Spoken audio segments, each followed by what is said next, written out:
बोलो श्री कृष्ण कन्हैया लाल की, सतगुरु महाराज की, श्री प्राणनाथ प्यारे की, महारानी बाईजुराज की, तीनों पुरी धाम की, समस्त सुंदर साथ की।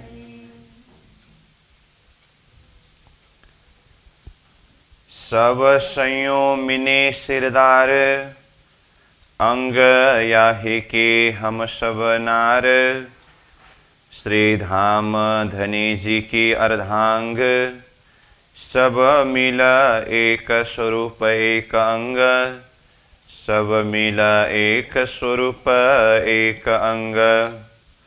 श्री धाम लीला बैकुंठ अखंड, ब्रजरास लीला दो ब्रह्मांड। ये सब हृदय में चढ़ आए, ज्यों आत्म अनुभव होत सदाए। ज्यों आत्म अनुभव होत सदाए। श्री धाम लीला बैकुंठ अखंड। उपस्थित संपूर्ण सुंदर साथ जी, साधक एवं साधिकाएं, प्रशिक्षण शिविर सत्र का आज हम 132वां दिवस तथा प्रकटवाणी विषय प्रसंग का 24वां दिवस की पावन बैठक में उपस्थित हुए हैं। तो सर्वप्रथम आप सभी को सप्रेम प्रणाम एवं स्वागत करते हुए आज का विषय वस्तु प्रसंग को हम आगे बढ़ाने जा रहे हैं। अब तक यह प्रकटवाणी प्रसंग में 68 चौपाई तक हमने चर्चा किया। अब आज 69 चौपाई यानी 69 चौपाई से प्रसंग को प्रारंभ कर रहे हैं। तो कहा, श्री धाम लीला बैकुंठ अखंड, ब्रजरास लीला दो ब्रह्मांड। ये सब हृदय में चढ़ आए, ज्यों आत्म अनुभव होत सदाए। प्रकटवाणी के 14 सूत्र प्रसंग में से दर्शन सूत्र प्रसंग चल रहा है। अब यह दर्शन सूत्र प्रसंग 65 नंबर चौपाई से प्रारंभ हुआ है और जिसमें पियाजी यानी कि परमात्मा श्रीराज जी ने 3 बार तक दर्शन देने की बात हुई और उसमें यह तीसरी बार का दर्शन 40 वर्ष की उम्र में रास बिहारी श्री कृष्ण जी किशोर स्वरूप में अक्षरातीत धाम धनी की आवेश शक्ति प्रकट होकर के दर्शन दिया और स्वयं आत्मा और परम धाम और परमात्मा स्वरूप यानी कि आप धाम धनी सब शुद्धि दई, ये सब विषय में शुद्धि दिलाया और तारतम के माध्यम से परमधाम का दरवाजा खोल दिया और सब संयों में से सुंदरबाई सखी को विशेष करके यह शोभा प्रदान किया और श्यामा जी महारानी शक्ति सुंदरबाई सखी के साथ में है, जो श्री राज्य के अर्धांग आनंद स्वरूपा है और श्यामा जी के ही हम अंगना स्वरूप 12,000 आत्माएं हैं। इस तरह से दर्शन के समय में एक संबंधीय परिचय की बात और तारतम के द्वारा अखंड का दरवाजा खोलने की बात, इन प्रसंगों के ऊपर चर्चा हो रही है और इसी प्रसंग को निरंतर आगे बढ़ाते हुए 69 चौपाई में भी कहा कि तारतम के प्रकाश के द्वारा श्री देवचंद्र जी महाराज यानी कि सुंदरबाई सखी के हृदय के अंदर किस किस स्थान का प्रकाश प्रकाशित हुआ। तो कहा श्री धाम लीला वैकुंठ अखंड।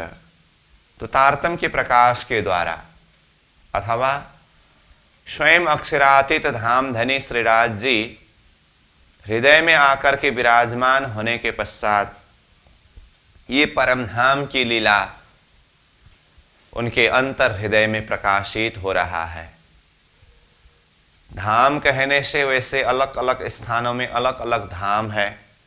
वैसे तो स्वर्ग भी धाम है, वैकुंठ भी धाम है, नारायण का लोक भी धाम है, और अक्षर ब्रह्म का स्थान भी धाम अक्षरधाम है, और अक्षरातीत पर ब्रह्म परमात्मा का स्थान परम धाम है। तो यहाँ धाम लीला शब्द प्रयोग किया। तो परम धाम की लीला 25 पक्ष परम धाम की लीला। और फिर आगे कहा वैकुंठ अखंड।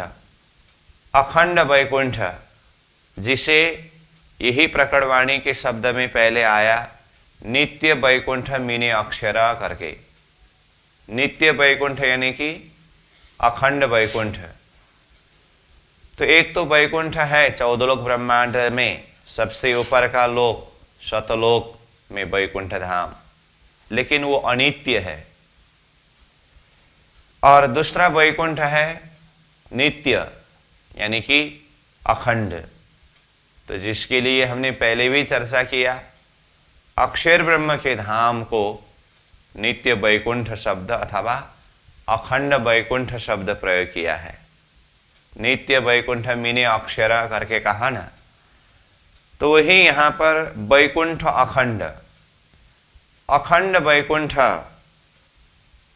स्थान अथवा वहाँ की लीला अथवा अक्षर ब्रह्म और अक्षर ब्रह्म के धाम, अक्षर ब्रह्म की लीला, ये सब विषय भी श्री देवचंद्र जी महाराज के हृदय में तारतम के प्रकाश के द्वारा प्रकाशित हो रहा है।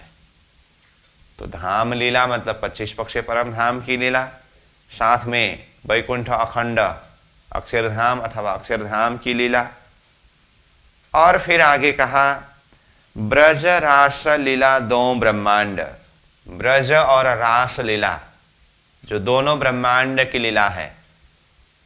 तो ब्रज लीला जो कालमाया के ब्रह्मांड में 11 वर्ष 52 दिन तक हुई, जो शबलीक का कारण स्थान में अखंड है। और रास लीला 11 वर्ष 52 दिन की ब्रज लीला के पश्चात केवल धाम में योग माया का ब्रह्मांड खड़ा करके अक्षरातीत धाम धनी श्रीराज जी महाराज के साथ में ही परम धाम के दिव्य ब्रह्मात्माओं ने जो लीला अनुभव किया, जिसको अक्षर ब्रह्म ने अपने बुद्धि अंतस्करण शबलीक का महाकारण में अखंड किया। तो ये दोनों ब्रज और रास लीला अखंड स्थान जो है बृहद मंडल अंतर्गत शबलीक का कारण और महाकारण स्थान, वो स्थान और वो लीला सब भी श्री देवचंद्र जी के हृदय में प्रकाशित हो रहा है। ब्रज रास लीला दो ब्रह्मांड। आगे कहा ये सब हृदय में चढ़ाए। ये सब मतलब ऊपर पहला चरण और दूसरा चरण में जो भी विषय बताया, जो भी स्थान के विषय में कहा, उसको तीसरे चरण में ये सब कहा। तो ये सब के अंदर क्या क्या आया? धाम लीला यानी कि 25 पक्ष परम धाम की लीला। तो 25 पक्ष परम धाम की लीला कहते ही अष्टप्रहर की लीला है, और वैकुंठ अखंड, अखंड वैकुंठ अक्षरधाम और अक्षरधाम की लीला, और साथ में ब्रजरास लीला दो ब्रह्मांड, अखंड ब्रजरास लीला, ये सब हृदय में चढ़ आए। सुंदरबाई सखी श्यामाजी शक्ति श्री देवचंद्र जी महाराज स्वरूप के हृदय में चढ़ करके आ रहा है, हृदय में प्रकाशित हो रहा है। किसके द्वारा? तारतम के प्रकाश के द्वारा। तो ये सब तारतम्य के माध्यम से ही प्रकाशित हो रहा है, अन्यथा ये स्वप्निक जगत की बुद्धि के द्वारा ये अखंड ब्रजरास, अखंड वैकुंठ यानी कि अक्षरधाम और धाम लीला, परम धाम की लीला कभी भी किसी को भी शुद्धि नहीं था। तो इसीलिए ये अखंड ब्रजरास के लिए क्या कहा, वाणी में ही शब्दातीत होती जो ब्रह्मांड जाए तिन में करी रोशन, अक्षर प्रकाश करके जाए पहुंचे धाम के वन कहा। तो ये अखंड ब्रजरास को शब्दातीत कहा।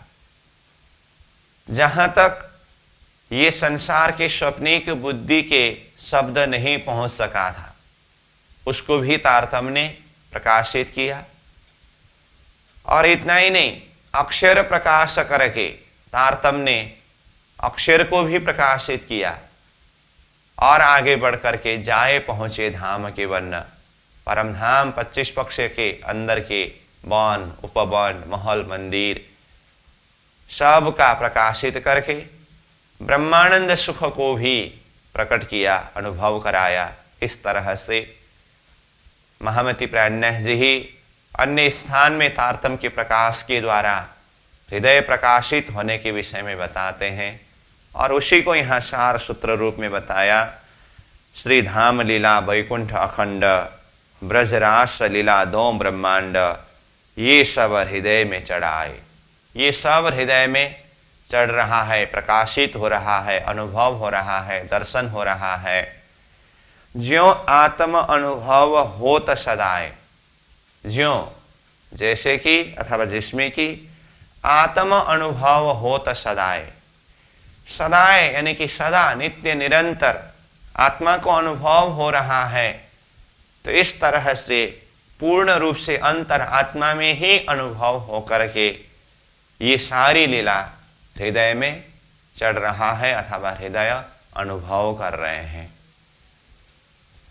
तो इसी तरह से फिर आगे कहते हैं, अब ये केते कहूं प्रकार, निज धाम लीला नित्य बड़ो विहार, अक्षरातीत लीला किशोर, इत सैया सुख लेबे अति जोर। तो ये 70 नंबर चौपाई है। तो ये तारतम्य के प्रकाश के द्वारा हद बेहद अक्षर अक्षरातीत प्रकाशित करते हुए विशेष करके वो अक्षरातीत परम धाम के यत्र तत्र सर्वत्र स्थान और सर्वत्र लीला जिस तरह से अंतर आत्मा में प्रकाशित हो रहा है, अब ये केते कहूं प्रकार, अब इसका प्रकार केते कहूं, कहां तक बताऊं, कितने बताऊं, किस तरह से बताऊं। निज धाम लीला नित्य बड़ो विहार, निज धाम यानी कि परम धाम की लीला, निज धाम लीला 25 पक्ष परम धाम, जो परम धाम ही हमारा निज धाम है। निज मतलब स्वयं, अपना, अपना धाम है वो परम धाम। तो निज धाम की लीला जो नित्य है, सदा सर्वदा नित्य निरंतर होने वाली लीला, बड़ो विहार, बड़ो यानी कि बहुत ही ज्यादा विहार, उस लीला के अंदर हम विहार करते हैं। तो वो परम धाम की लीला हृदय के अंदर अनुभव हो रहा है, उसको मैं शब्द में किस तरह से जाहिर करूं, कितना कहूं। तो ये भाव को प्रकट कर रहे हैं। फिर आगे कहा अक्षरातीत लीला किशोर, वो परमधाम के अंदर किसके कैसे लीला होती है, अक्षरातीत पूर्ण ब्रह्म परमात्मा की किशोर लीला होती है। तो अक्षरातीत परमात्मा स्वयं किशोर स्वरूप है और अक्षरातीत श्री राज्य के आह्लादिनी शक्ति श्यामा स्वरूपा किशोरी स्वरूप है और श्यामा जी के अंगना स्वरूप 12,000 ब्रह्म प्रियाएं आत्मा समूह भी किशोरी स्वरूप में ही है। तो परमधाम के अंदर किशोर लीला होती है। अक्षरातीत लीला किशोर कहा। तो अक्षरातीत की लीला शब्द आते ही, जैसे हम कह रहे हैं अष्ट प्रहर की लीला, हर घड़ी, हर पल, हर क्षण वो आनंदमय, प्रेममय ऐसी लीला होती है। तो वो सारी लीला तारतम्य के प्रकाश के माध्यम से श्री देवचंद्र जी महाराज के हृदय में प्रकाशित हो रहा है। और वो परमधाम की किशोर लीला के विषय में कहा और आगे कहते हैं फिर, इत सैया सुख लेवे अति जोर। इत यानी कि वो अक्षरातीत परमधाम में किशोर लीला के अंदर सैया, परमधाम की ही सैया सखियां सुख लेवे अति जोर, सुख लेती है, अति जोर बहुत ही ज्यादा सुख लेती है। अब उस सुख के विषय में शब्द में किस तरह से वर्णन करें? तो ऐसे अधिक सुख, अधिक आनंद, तो ऐसे सुख को परमधाम की शैया, परमधाम की आत्मा ही लेती है। वो सारे सुख तारतम्य के प्रकाश के माध्यम से श्री देवचंद्र जी महाराज के हृदय में प्रकाशित हो रहा है। फिर वो परमधाम 25 पक्ष में जितने भी महल है, मंदिर है, वन उपवन है, ये सारा उनके हृदय में प्रकाशित हो रहा है। तो कहा, मोहल मंदिर को नाही पार। 25 पक्ष परमधाम के अंदर कितने महल मंदिर है, उसका कोई पारवार ही नहीं है। यानी कि ये प्रकटवाणी के अंदर ये चर्चनी विषय प्रसंग है, यानी कि परमधाम का वर्णन प्रसंग है। जैसे हम पहले से ही चर्चा करते आ रहे हैं, श्री कृष्ण प्रणामी धर्म निजानंद संप्रदाय का मुख्य सिलेबस 4 विषय वस्तु, विराट, वृत्ति यानी कि चर्चनी, वितक और वाणी। और ये सिद्धांत जो वाणी में 18,758 चौपाई के रूप में है, और वही 18,758 चौपाई का सार रूप ये प्रकट वाणी 112 चौपाई के अंदर है। तो ये 112 चौपाई के अंदर ही हम विराट विषय भी देख रहे हैं, वृत्ति यानी कि चर्चनी, परमधाम का वर्णन प्रसंग को भी देख रहे हैं, वितक ये प्रसंग को भी देख रहे हैं, और वाणी का रूप भी है। तो जैसे मोहजल सूत्र अंतर्गत जितनी भी बातें आई वो विराट प्रसंग है। और परमधाम से ब्रजमंडल में आना, रासमंडल में आना, जागनी के ब्रह्मांड में आना, और ये सब स्थान की लीला प्रसंग के ऊपर चर्चा करना, ये सब वितक प्रसंग है। और वृत्ति यानी कि चर्चनी विषय प्रसंग, जैसे देखिए परमधाम के महल मंदिरों के विषय की बात हो रही है, तो महल मंदिर को नहीं पार, ये कहाँ का महल मंदिर है? परमधाम का महल मंदिर। 25 पक्ष परमधाम के अंदर देखिए ना, जैसे रंग महल, और वहां से फिर बाहर निकले तो जमुना जी में पूल महल की बात भी है, पूल भी एक महल के रूप में है। फिर हौज कौसर तालाब देखिए, हौज कौसर तालाब के अंदर भी महलों की शोभा है, जैसे पाल अंदर की महल, टापू महल। फिर उधर उत्तर दिशा की तरफ देखे तो पुखराज पर्वत, जिसमें महल मंदिर का कोई पारवार ही नहीं है। जवेरों की नहर में भी महल मंदिर का वर्णन है, और 24 सांस का महल करके कहा जवेरों की नहर से अंदर ही, जिसका नाम ही 24 सांस का महल। फिर माणिक पहाड़, माणिक पहाड़ में भी हवेली, महल, मंदिर।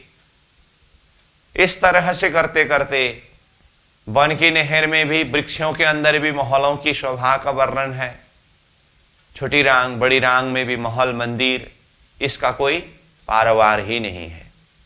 तो 25 पक्ष परमधाम के अंदर यत्र तत्र सर्वत्र महल मंदिर।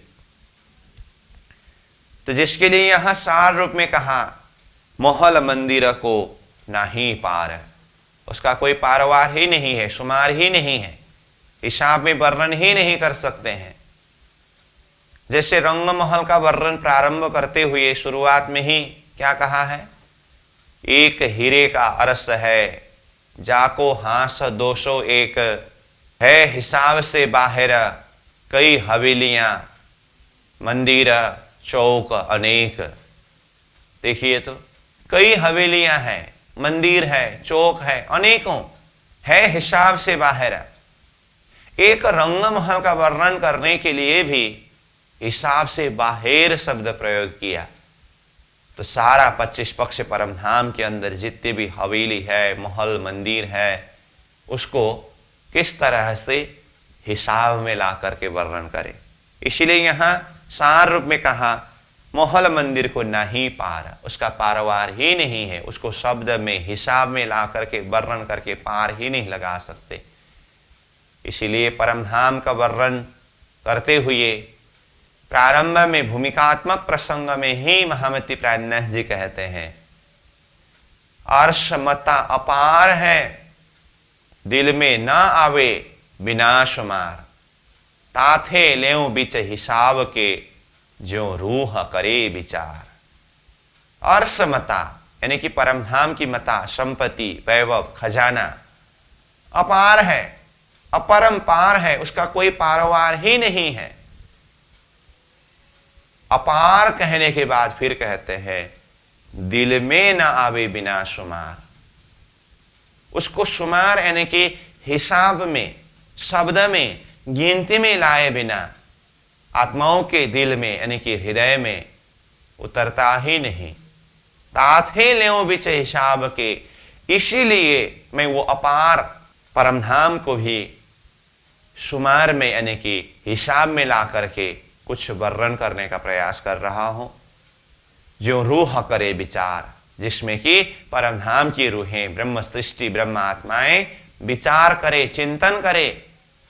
तो इस तरह से वो अपार परमधाम, बेशुमार परमधाम को आत्माओं के हृदय में उतारने के लिए, अनुभव कराने के लिए शुमार में, शब्द में ला करके वर्णन कर रहे हैं। ये वाणी की विस्तार की बात है।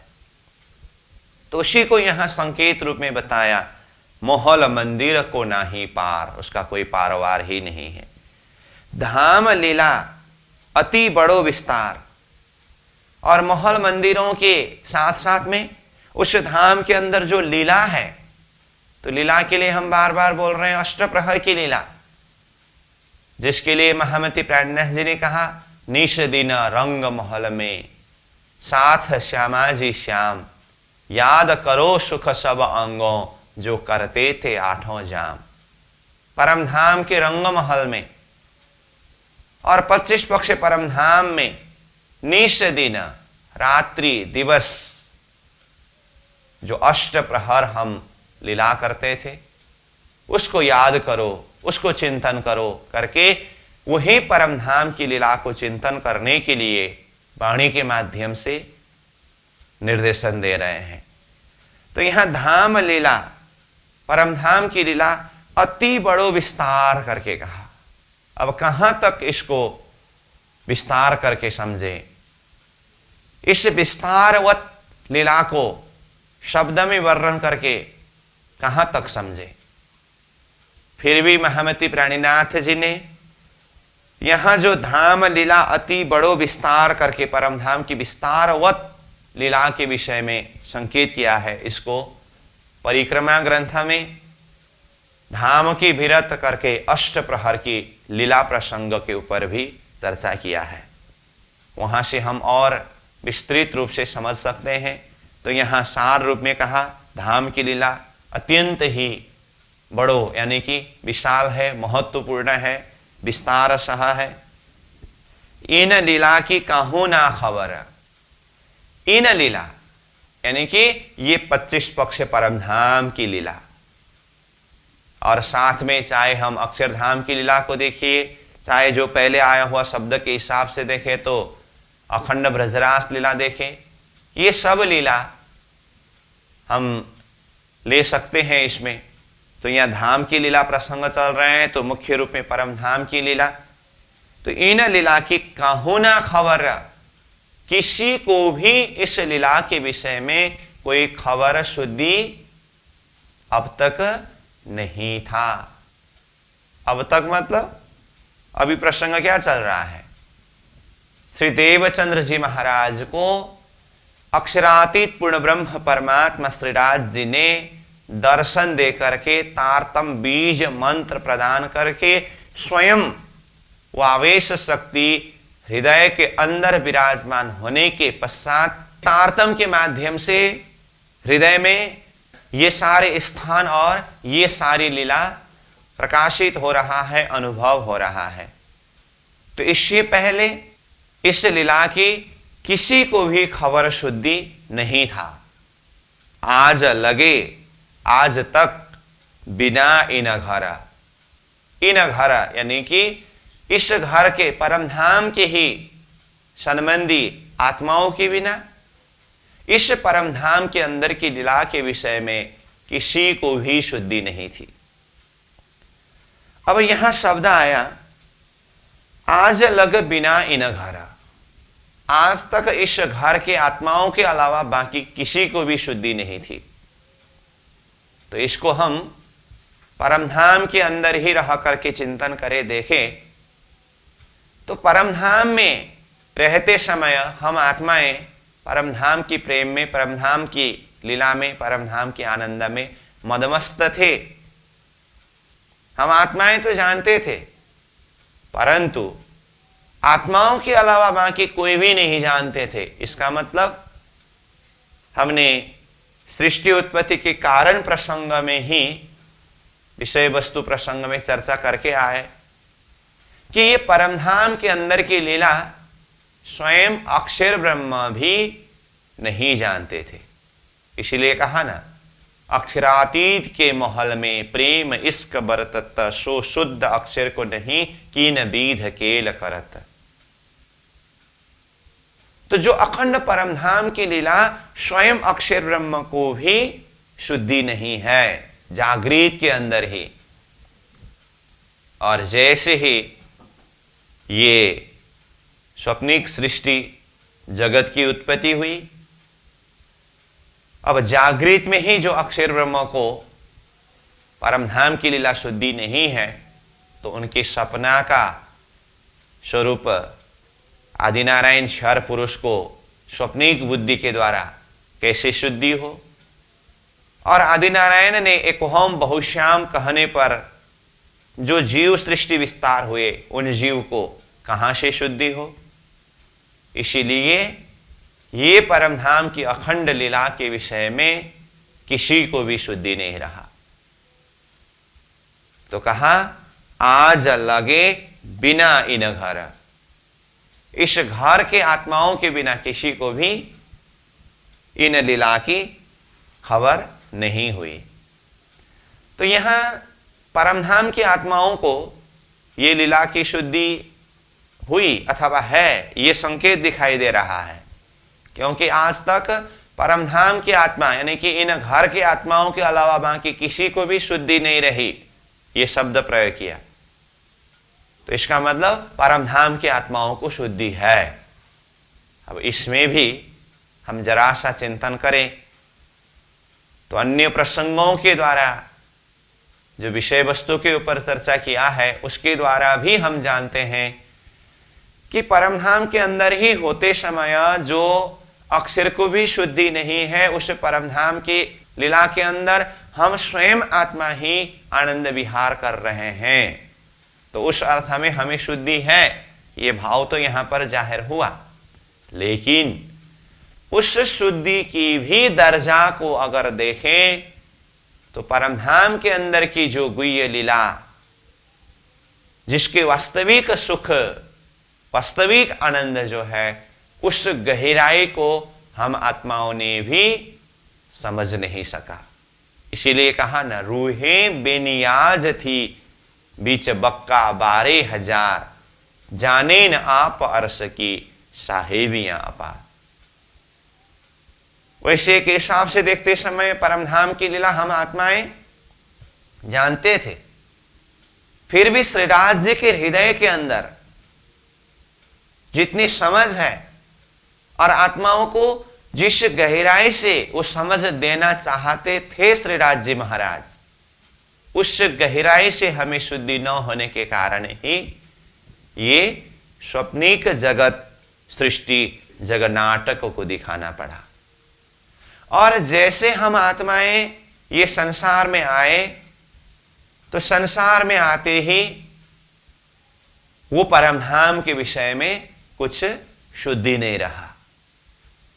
और सतगुरु श्री देवचंद्र जी महाराज को स्वयं अक्षरातीत धाम धनी श्री राज जी ने दर्शन दे करके, तारतम बीज मंत्र प्रदान करके वो दिव्य दृष्टि को जागृत कराकर परमधाम का दर्शन कराया।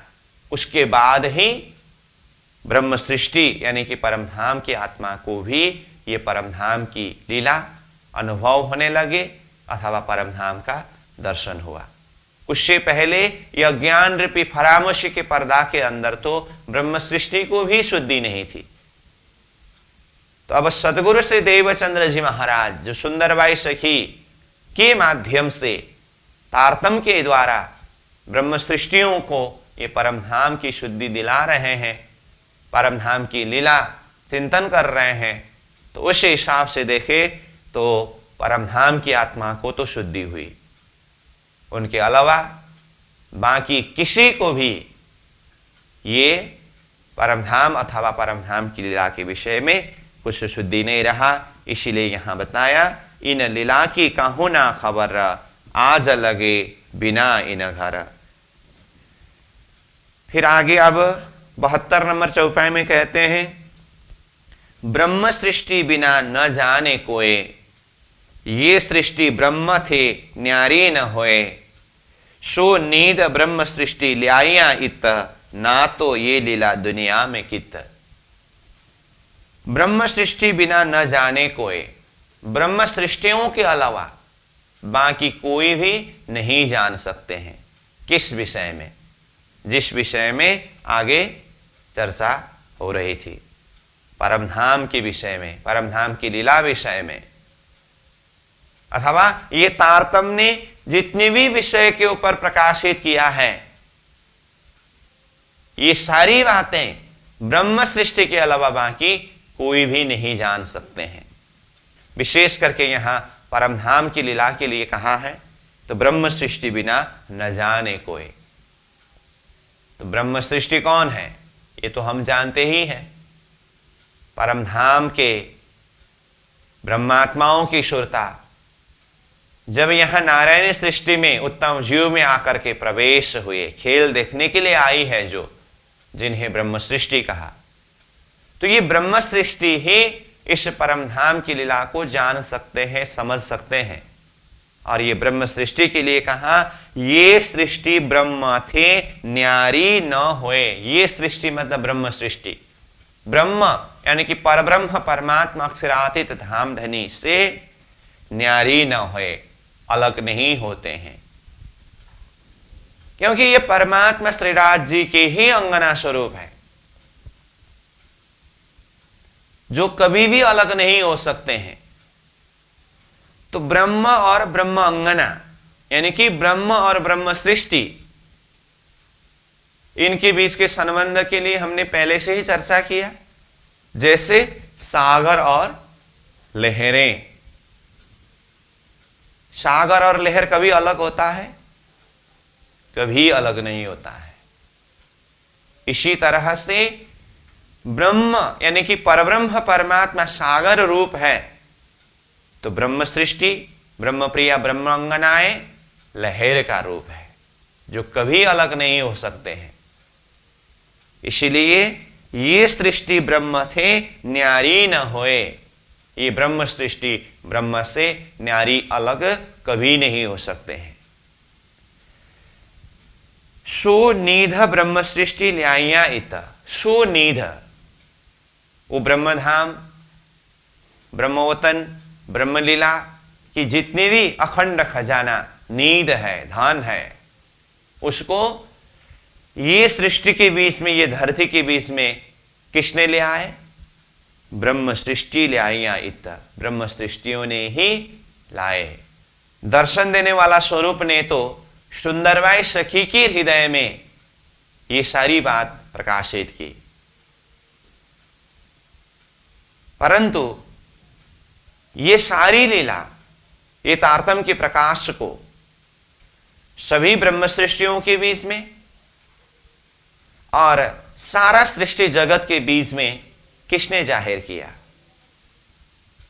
स्वयं सतगुरु महाराज, सुंदरबाई सखी श्यामा शक्ति ने। तो ये ब्रह्म सृष्टि के द्वारा ही जाहिर हुआ, अथवा जाहिर कराया तो श्रीराज जी महाराज ने है, परंतु ब्रह्म सृष्टि के द्वारा। इसलिए ये कहा, सुनीद ब्रह्म सृष्टि ले आइया इत, ये अखंड खजाना, अखंड धन ब्रह्म सृष्टियों ने ही ये दुनिया के बीच में प्रकट किया अथवा जाहिर किया। इसलिए तारतम्य निज नाम मंत्र की महत्व और ये किसने किस तरह से जाहिर किया, इस विषय में प्राणनाथ जी ने वाणी में ही कहा ना, निज नाम सोई जाहिर हुआ, जाकी सब दुनी राह देखत, मुक्त देशी ब्रह्मांड को आई ब्रह्म आत्म सत। ये निज नाम, ये तारतम मंत्र, तारतम ज्ञान, जिसको सारी दुनिया ने प्रतीक्षा किया था, मार्ग देख रहे थे, और मुक्त देशी ब्रह्मांड को, ब्रह्मांड को ही मुक्ति देने वाले वो सत ब्रह्म सृष्टियां, ये तारतम ज्ञान को लेकर के धरती में प्रकट हुए, आए ब्रह्म सृष्टि इत। इस तरह से ब्रह्म सृष्टियों के आगमन और ब्रह्म सृष्टियों के द्वारा ये अखंड खजाना परम धाम की निध सृष्टि के बीच में जाहिर होने के विषय में अलग अलग स्थानों में अलग अलग भाव के द्वारा वाणी के माध्यम से स्वयं प्राणनाथ जी ने बताया है। तो यहां कहा, सुनीद ब्रह्म सृष्टि ले आइया इत, ये अखंड खजाना परम धाम का धन ब्रह्म सृष्टियों ने ये खेल के बीच में लाए, ना तो ये लीला दुनिया में कित, नहीं तो ये लीला मतलब परम धाम की अखंड लीला, ब्रह्मानंद लीला दुनिया में कित, दुनिया में कहां था, मतलब किसको शुद्धि थी? किसी को भी शुद्धि नहीं थी। तो ये परमधाम की लीला को ब्रह्म सृष्टियों ने ये खेल के बीच में जाहिर करके सबको शुद्धि दिलाए। तो इस तरह से कहा, ये वाणी धनी मुख थे कहे, सो यह दुनिया क्यों कर लहे, गांगजी भाई मिने इन अवसर, तीन ये बचन लिए चित्त धरा। 73 नंबर चौपाई में कहा कि ये वाणी धनी मुख थे कहे, ये वाणी, ये परमधाम की अखंड खजाना, परमधाम का वर्णन वाणी के माध्यम से यानी कि शब्द के माध्यम से धनी स्वयं सतगुरु स्वरूप, जिनके अंदर स्वयं अक्षरातीत धाम धनी विराजमान है, इसलिए यहां धनी कहने से सतगुरु महाराज मुख थे कहे, स्वयं धामधनी स्वरूप सदगुरु महाराज अपने मुख से ये परमधाम की लीला को, परमधाम को वर्णन करके जाहिर करके कह रहे हैं। परंतु कहा, सो यह दुनिया क्यों कर लहे, सो वो धामधनी स्वरूप सदगुरु की वाणी, सदगुरु की वचन, यह दुनिया के जीव सृष्टि क्यों कर लहे, किस तरह से ले सकते हैं, चित्त में धारण कर सकते हैं, मतलब दुनिया वाले इस वाणी को चित्त में धारण नहीं कर सकते, इसको समझ नहीं सकते।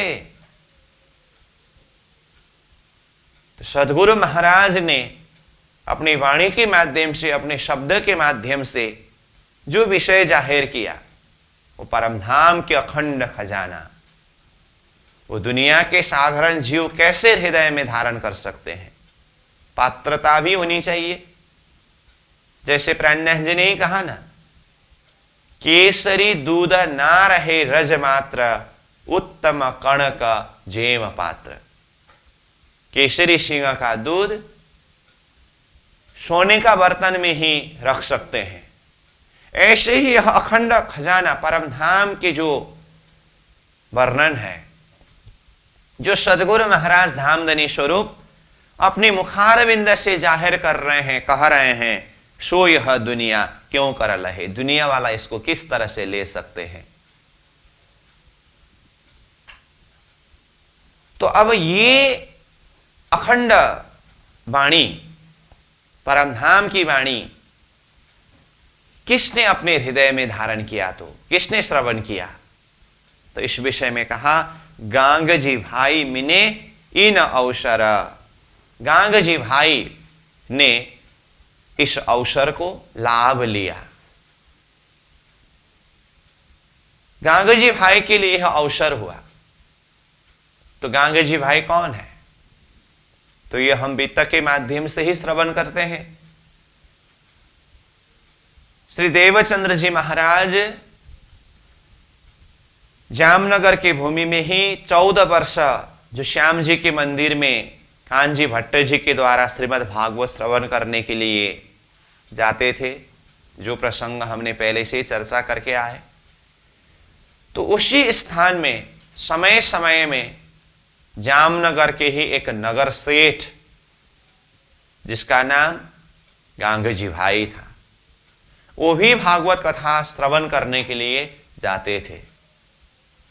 और भागवत कथा श्रवण करके लौट के जब घर आते थे, तो बीच रास्ता में श्री देवचंद्र जी और गांगजी भाई भागवत के रहस्यमय विषय वस्तु के ऊपर चर्चा करते हुए घंटों समय व्यतीत करते थे, परंतु समय का कोई शुद्धि नहीं रहता था। तो जब सतगुरु श्री देवचंद्र जी महाराज को अक्षरातीत धामधनी ने दर्शन दे करके, ये तारतम बीज मंत्र प्रदान करके ये सारे अखंड परमधाम की लीला हृदय के अंदर प्रकाशित कराया, और साथ में दर्शन देने वाला स्वरूप ने क्या कहा, तुम अकेले इस संसार के खेल देखने के लिए नहीं आए हैं, तुम्हारे साथ में 12,000 ब्रह्म सृष्टि ये संसार जगनाटक खेल देखने के लिए आए हैं। उनको जगा करके परमधाम ले जाने का कार्य मैं तुम्हें सौंपता हूं। दर्शन देने वाला स्वरूप ने ये कहा। इसका मतलब अब धामधनी स्वरूप ने हृदय के अंदर जो तारतम के प्रकाश के द्वारा परमधाम का प्रकाश प्रकाशित किया है, अब उसको अन्य आत्मा जो भी परमधाम की आत्मा है उसको खोज करके ढूंढ करके समझाना है। इसीलिए सदगुरु देवचंद्र जी महाराज जैसे ही वो ध्यान के आसन से जग गए, अंदर से ही ऐसे अलौकिक प्रकाश का अनुभव हुआ। अब थोड़े से वित्त के प्रसंग के हिसाब से देखें तो उनको अंदर से महसूस हुआ, जो परम तत्व प्राप्त करने के लिए अब तक मैं खोजी कर रहा था वो मुझे मिल गया है। जिनके माध्यम से 14 साल तक भागवत श्रवण कर रहे थे कांजी भट्ट जी, गुरुदेव के पास में जाकर के उन्होंने विदा मांगी। उसके पश्चात अब अपने स्थान जहां रहते थे वो राज मंदिर, वहां पर आए। अब अंदर ये प्यास है, ये खोजी है कि ये अखंड खजाना जो धामधनी ने मुझे प्रदान किया, मैं ये किसको दूं। वो धाम की आत्मा कहां मिलेंगे, कौन होंगे जिसको मैं ये सारा खजाना प्रदान करूं और आत्मा जागृत करके परमधाम ले जाऊं। तो उसी समय में गांगजी भाई आ पहुंचे। तो गांगजी भाई को सदगुरु महाराज ने धीरे धीरे धीरे धीरे करते करते ये दर्शन के समय में अक्षरातीत धामधनी ने जो भी बातें बता करके तारतम्य के द्वारा परमधाम का दर्शन कराया था,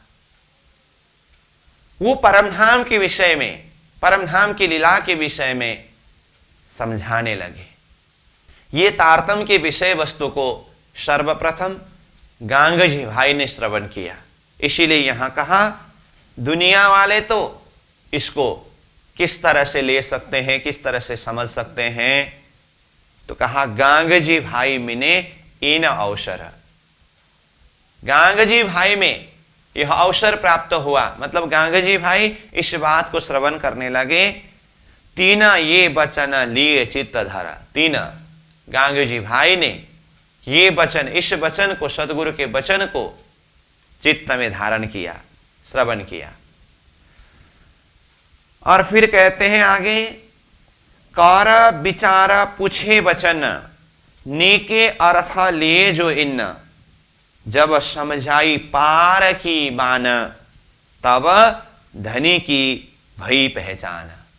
देखिए तो गांगजी भाई आकर के जैसे ही सतगुरु के वचन को श्रवण करके चित्त में धारण करने लगे, तो साथ में कार विचार पूछे वचन, सदगुरु के वचन के ऊपर विचार करके कई बातें गांगजी भाई ने सदगुरु महाराज को पूछा। मतलब जो भी बातें श्रवण करते थे गांगजी भाई उसको अपने चित्त में धारण करते जाते थे, और बीच बीच में जो भी जिज्ञासा होती थी तो उसके ऊपर भी विचार करके गांगजी भाई पूछते थे, और उसके ऊपर फिर सदगुरु महाराज खुलासा करके बताते थे, समझाते थे। तो उस बात के लिए कहा कर विचार पूछे वचन, विचार करके वो वचन को पूछते थे। नीके अर्थ लिए जो इन, और सदगुरु महाराज ने जो भी विषय वस्तु को सुनाया, समझाया, बताए, नीके अच्छी तरह से अर्थ, एक एक शब्द के अर्थ को लिए जो इन, इन मतलब ये गांगजी भाई ने उस वचनों को लिया, अपने अंतर हृदय में, चित्तवृत्ति में धारण किया। और करते करते जब समझाई पार की बाण, पार की बाण यानी कि परमधाम की वाणी, परमधाम की विषय वस्तु जब समझाने लगे तो क्या हुआ, तब धनी की भई पहचान। तब गांगजी भाई को धनी की यानी कि अक्षरातीत धाम धनी स्वरूप की पहचान हो गई। तो किस स्वरूप में? सामान्य में जो स्वरूप है सतगुरु श्री देवचंद्र जी महाराज स्वरूप, जो ये सारी बातें समझा रहे हैं, सतगुरु के अंदर ही गांगजी भाई को साक्षात धाम धनी स्वरूप पूर्ण ब्रह्म परमात्मा स्वरूप के दर्शन हुए। तो देखिए तो यहां शब्द, तब धाम धनी की भई पहचान, धाम धनी का पहचान हुआ। और जैसे ही धाम धनी की पहचान हुई तो उनकी आत्मा जागृत हुई, यानी कि उनकी आत्मा जागृत होने से ही तो धाम धनी का पहचान हुआ। तो गांगजी भाई के अंदर ही परमधाम की 12,000 ब्रह्म प्रिया ब्रह्म अंगनाओं में से धनवाई की वासना विद्यमान थे। तो सदगुरु महाराज ने भी तारतम्य की दृष्टि के द्वारा गांगजी भाई के अंदर ही परमधाम के धनवाई की वासना को परख लिया, और ये तारतम्य की दृष्टि के द्वारा सदगुरु के वचन के माध्यम से गांगजी भाई को भी अक्षरातीत धाम धनी स्वरूप का पहचान हुआ। इस तरह से गांगजी भाई के अंदर के धनवाई की वासना जागृत होती है। तो इसी जगह हमें वितक के हिसाब से अगर कहें तो लालदास जी महाराज ने वितक में कहा, पहले दिन इस्लाम में गांगजी भाई धरे कदम, सेवा करी श्री देवचंद्र जी की कदम सौंपी आत्म।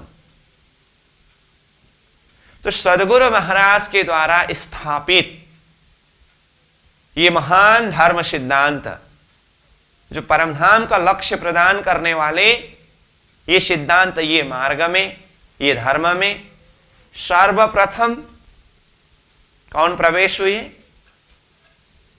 किसने कदम रखा? गांगजी भाई धरे कदम। गांगजी भाई प्रवेश हुए, अथवा गांगजी भाई ने इस मार्ग में कदम रखा।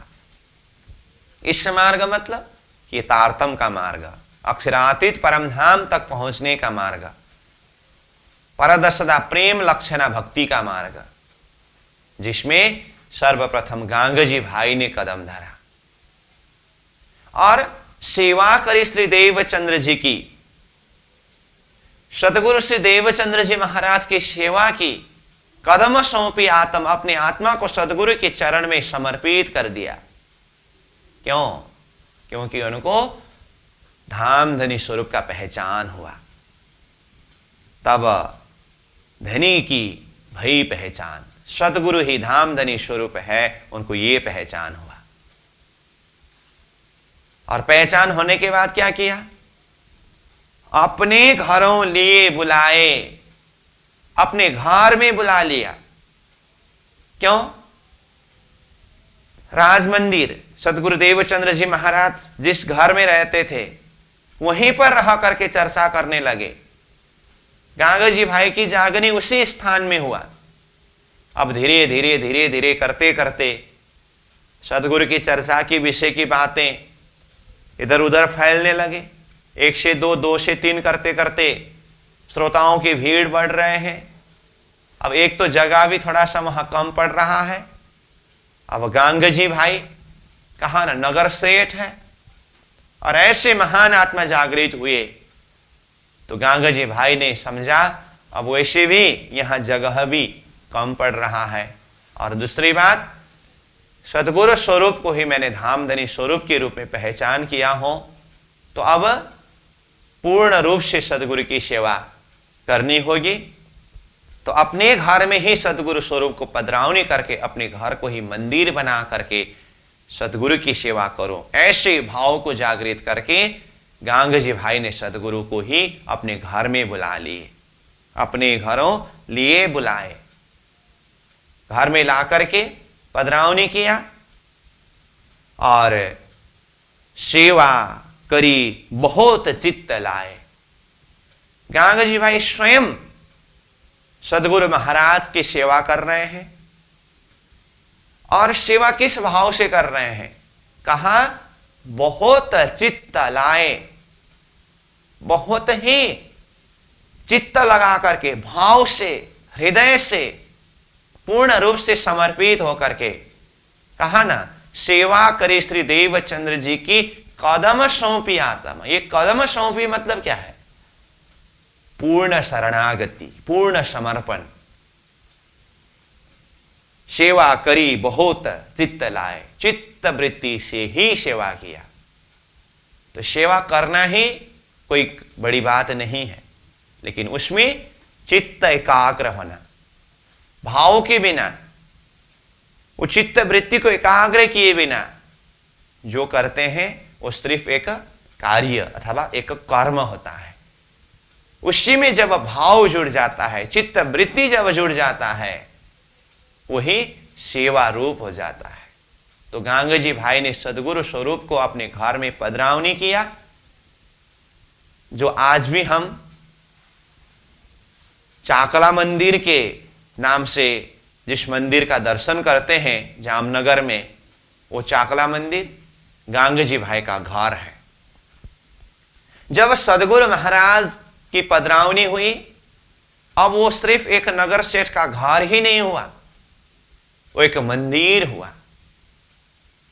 परमात्मा स्वरूप जहां विराजते हैं वही मंदिर होता है। तो सदगुरु स्वरूप स्वयं धामधनी स्वरूप परमात्मा स्वरूप है। क्यों? तुम्हारे अंदर आकार में आए के बैठे हम। अक्षरातीत धामधनी स्वरूप कहां विराजे हैं?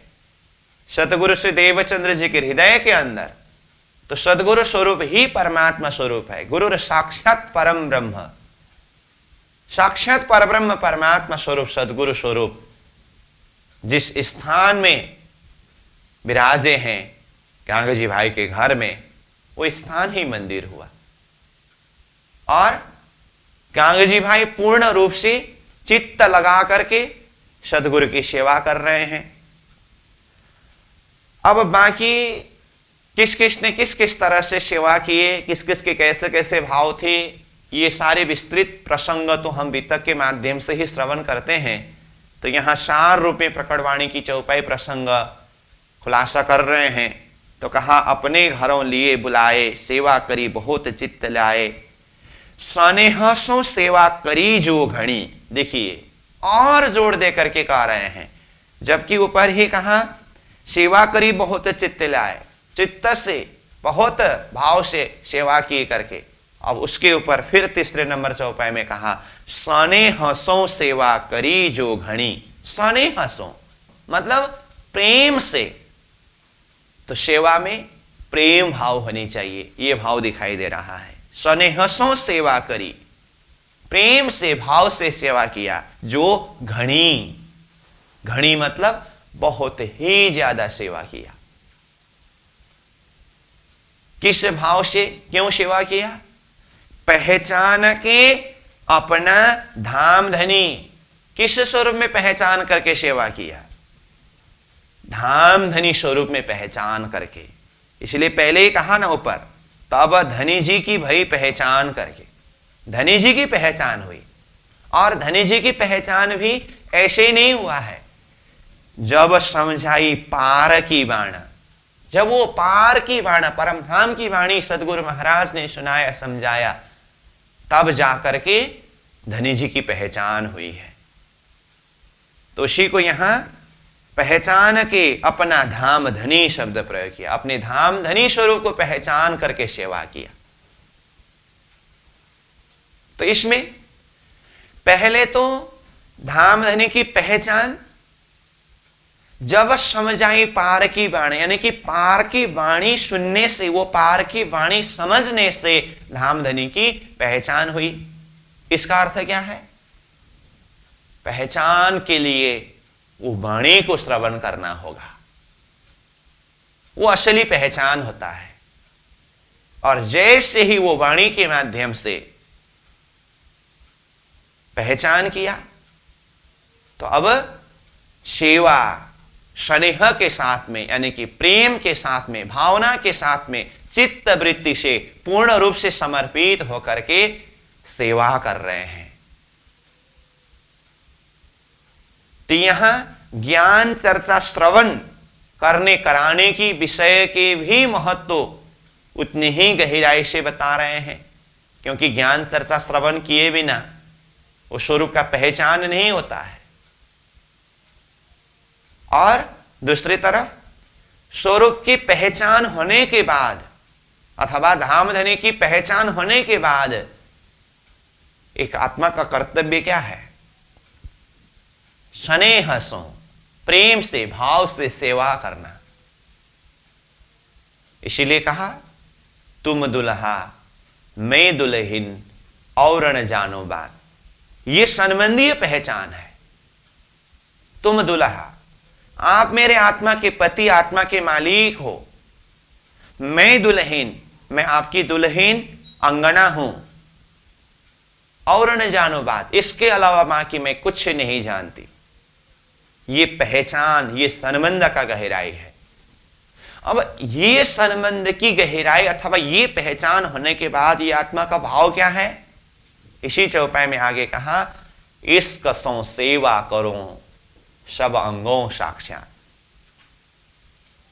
इश्क के द्वारा, प्रेम के द्वारा, स्नेह के द्वारा सेवा करो। सेवा भाव जागृत हुआ है यहां पर भी। सब अंगों साक्षात, संपूर्ण अंग अंग से साक्षात भाव के द्वारा सेवा करूं। तो उसी को यहां पहचान के अपना धाम धनी, अपने धाम धनी स्वरूप का पहचान करके स्नेह सो, प्रेम से, चित्त वृत्ति से सेवा किया है। तो गांगजी भाई ने सदगुरु महाराज को किस तरह से पहचान किया, और पहले तो वो पहचान कैसे हुई?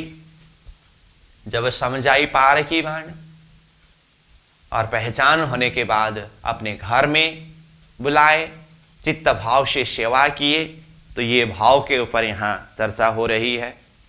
फिर अब उसके बाद सदगुरु महाराज गांगे जी भाई के घर में ही चर्चा करते हैं और अन्य भी परमधाम की आत्माओं को जागृत करने के विषय में गांगे जी भाई के साथ में बातें करते हैं। तो जैसे कहा, तब श्रीमुख बचन कहे प्राणनाथ, प्राणनाथ यानी कि सदगुरु महाराज, ढूंढ काढ़ना अपना साथ, माया मिने आई सृष्टि ब्रह्म, सो बुलावने आए हम। इस तरह से अन्य आत्माओं को भी जागृत कराना है। परमधाम की आत्मा यहाँ संसार में आकर के भूले हुए है। तो इस तरह ये 76 नंबर चौपाई में फिर यहाँ से भी आगे जो भाव प्रस्तुत करते हैं। लेकिन आज का हमारा समय पूरा हुआ, इसलिए ये 75 नंबर चौपाई को दोहरा करके आज का प्रसंग विश्राम देंगे। फिर कल 76 चौपाई से आगे प्रस्थान करेंगे। अपने घरों लिए बुलाए, सेवा करी बहुत चित्त लाए, स्नेह सो सेवा करी जो घनी, पहचान के अपना धाम धनी, पहचान के अपना धाम धनी। बोलो श्री सतगुरु महाराज की, श्री प्राणनाथ प्यारे की प्रणाम।